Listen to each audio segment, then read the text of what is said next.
घरे एका एका बसी बसी गोटे बोरिंग लागिलानी केही गोटे फोन भी करू नांती ए गुड्डू भी टिके फोन करूनी आगुरु मु छोट बेले केते मजा मस्ती करूथिली आउ एबे बड़ पिला हे गलु बोली सब मजा मस्ती बंद छे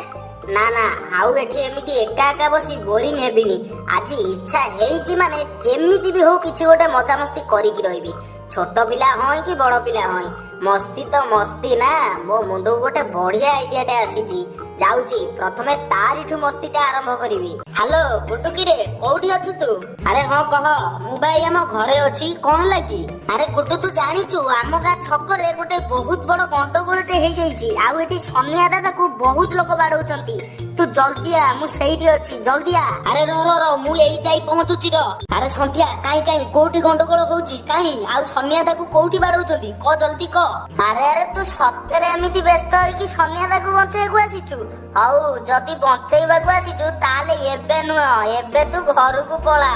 आउ केबे जदी सन्या दा ऊपर माड हुए सेबे आसी बंचाईबा पई हेला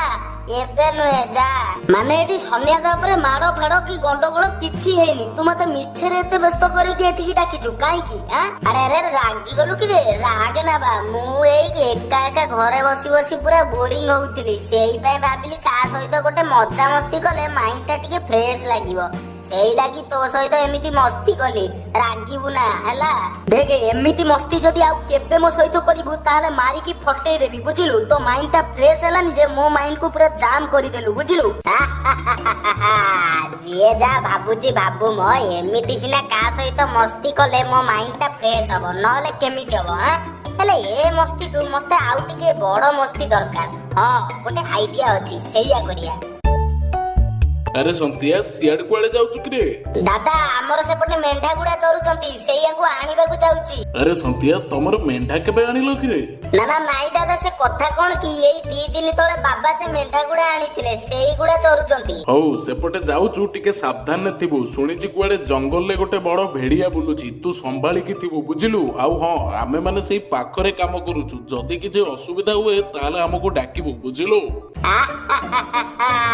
एई मौका रे जदी मु चौका न मारिबी ताहाले मु की मस्ती करिबी एमिति मिछरे डाकिबी जेमिति भेड़िया मते सत्तरे मारी दबो मस्ती टाइम आसी गला आसरे भाई माने आसो बंचाओ रे किए कोठी अछ बंचाओ रे ए जंगल भेड़िया मते खाई जीव रे बंचाओ भाई माने बंचाओ मते अरे भाई माने आमगा संतिया से पाखरु चित्कार करूची माने किछि गोटे विपद रे अछि चलो जल्दी चलो हां हां चलो चलो चलो चलो काई काई कोठी से बेड़िया तोर किछि हेइनी तो तू ठीक अछु तो हां हां मु ठीक अछि आपण माने ठीक समय रे आसी पहुंच गले नहले से भेड़िया मते छाडी न थांदा तते कहि नथिली संध्या गुरु घर को पळेबू जा घर को जा एमितिया मजा जदी सब दिन टिके मिलता ताहाले मु तो आ केबे भी बोरिंग हेबिनी कालीटु मु एमिति सब बेले करबी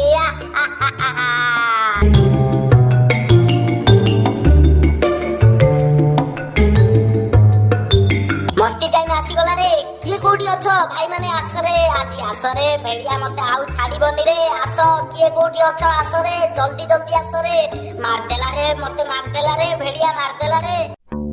ओहो मना करथिली पिलाटा को आसीबुनी आज बोधे आसीची पुणी कोन असुविधा हेइची चलो भाई माने जल्दी चलो काई कोठ से बढ़िया काई अरे संतिया एठी तो केही नाहंती तू एमिति काई पार्टी करूथुलु एक्चुअली दादा से भेड़ियाटा आसुची पुणी तम मानकु देखि पळौची अरे तू केमिति का पिला कि रे हमको एठी की बंचाओ बंचाओ कोई व्यस्त करे डाकुचु आ आमे जतबेले अधा कामरु अस्त व्यस्त होई तो पाखकु आसुचु तू हमको हसी की मजा कला परी कहउचु तू सत कहिलु तू हमको सतरे डाकुचु ना मिछरे भेड़िया कोई डाकुचु आउ देख भलरे कहउची जदी सेमिति किछि करि ताउ ताले किछि भलो होबनी कहउची अरे नाई नाई दादा मु मिछ काई कहबी तमे माने आसिला बेलकु भेड़ियाटा पळौची एथिरे मोर बा दोष कोन के जानी तोर दोषटा कोन सेटा समय आसिले आपे जणा पड़िबो अरे अरे आज तो मु टिके जल्दी आसी गली संध्या हेले सिना मो मस्ती टाइम टा हबो हौ एइटी अपेक्षा करिबा सत्या भाई पळाओ एठू से भेड़िया आज मोर सब मेंढा को खाई जाईची आज तुमको आ मते एका देखि से एई आडू को मारी आसुची चलो एठू जल्दी पळेबा चलो पापा पळेबा सेपटे कुआडे पळेबा सेपटे तो नई सेपट को कुआडे जिबा सेपटे गले मरिबा आज एपटे गले भी मरिबा भाई गां लोकन को डाकिबा छडा आउ हम पाखरे किछि उपाय नाही आसो भाई माने ए भेड़िया बाकु हमन को बचै दियो भाई माने किए କୋଉଠି ଅଛ? ଭାଇ ମାନେ ଚାଲ ରେ ଜଲ୍ଦି ଚାଲ, ଆଜି ବୋଧେ ପୁଣି ତାର କଣ ଅସୁବିଧା ହେଇଛି।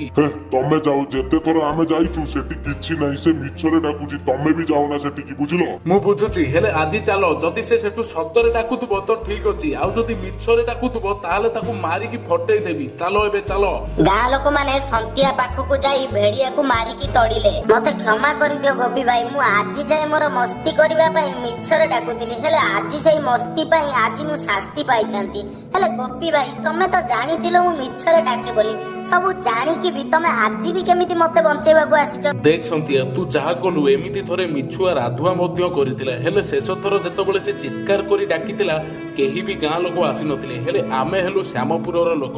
ସତ ହେଉ କି ମିଛ ହଉ, ବିପଦ ବେଳେ ଆମେ ଆମ ନିଜ ଲୋକ ପାଖରେ ଯେମିତି ବି ହେଲେ ଛିଡା ହଉ, ଆଉ ବିପଦକୁ ମିଶିକି ସାମ୍ନା କରୁ, ବୁଝିଲୁ? ମୁଁ ସତ କହୁଛି ଗୋପୀ ଭାଇ, ତମେ ଆଜି ଆସିନଥିଲେ ମୁଁ ସତରେ ଦୁନିଆରେ ନଥାନ୍ତି। ହଁ, ମୁଁ ସତ କହୁଛି, ଆଜିଠୁ ମୁଁ ଏମିତି କେବେ ବି କାହା ସହିତ ମିଛ କହି ମସ୍ତି କରିବିନି।